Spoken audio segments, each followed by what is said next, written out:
చాలామంది law of attraction classes conduct చేస్తూ ఉంటారు, కానీ రిజల్ట్స్ మాత్రం మీకే ఎక్కువగా వస్తున్నాయి. ఇంకోటి టీటా స్టేట్ మేనిఫెస్టేషన్ అంటున్నారు, దాని గురించి రిజల్ట్స్ వస్తున్నాయని విన్నాను.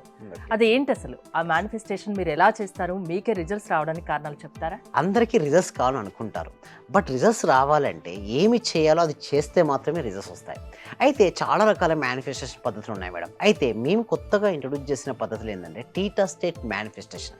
అంటే ఆల్మోస్ట్ 19 ఇయర్స్ నా రీసెర్చ్ తర్వాత, ఎన్నెన్నో స్పిరిచువల్ ఆర్గనైజేషన్లో ఎన్నెన్నో మెడిటేషన్ నేర్చుకున్న తర్వాత అసలు మనిషి కోరుకున్న కోరికలు ఎందుకు నిజమవుతాయి, నిజమవ్వాలంటే ఎలా కోరుకోవాలి అనే విధానంతో తీసుకొచ్చింది టీటా స్టేట్ మేనిఫెస్టేషన్. అయితే మనకు అందరూ కోరుకుంటారు మేడం, బట్ కోరుకున్న కోరిక ఏ సమయంలో కోరుకుంటే ఎగ్జాక్ట్గా తీరుతుందో ఆ సమయంలో కోరుకోమంటారు. అయితే ఇప్పుడు చూడండి మేడం, 4 స్టేట్ ఆఫ్ మైండ్స్ ఉంటాయి మేడం. ఒకటి బీటా, ఆల్ఫా, టీటా, డెల్టా.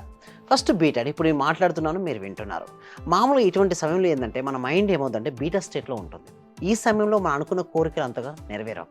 అది ఆల్ఫా స్థితి, అంటే ఉదయం నిద్రలేచిన వెంటనే లేదా రాత్రి పడుకునే పోయే ముందు సహజంగా ఉండే స్థితి ఆల్ఫా. అప్పుడు కోరుకున్న కోరికలు తీరుతాయి. అండ్ స్టార్టింగ్ స్టేట్ ఆఫ్ మెడిటేషన్లో కూడా తీరుతాయి. బట్ ఎప్పుడైతే ఒక వ్యక్తి డీప్ మెడిటేషన్కి వెళ్తాడో అతను అప్పుడు ఏమవుతుందంటే మన కాన్షియస్ మైండ్ అనేది చాలా రిలాక్స్ అవుతుంది.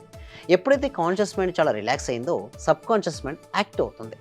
ఈ సబ్ కాన్షియస్ మైండ్ యాక్టివ్ అయినప్పుడు మనం ఎటువంటి ప్రోగ్రామింగ్ అయితే ఇస్తామో ఆ ప్రోగ్రామింగ్ రియాలిటీకి వస్తుంది.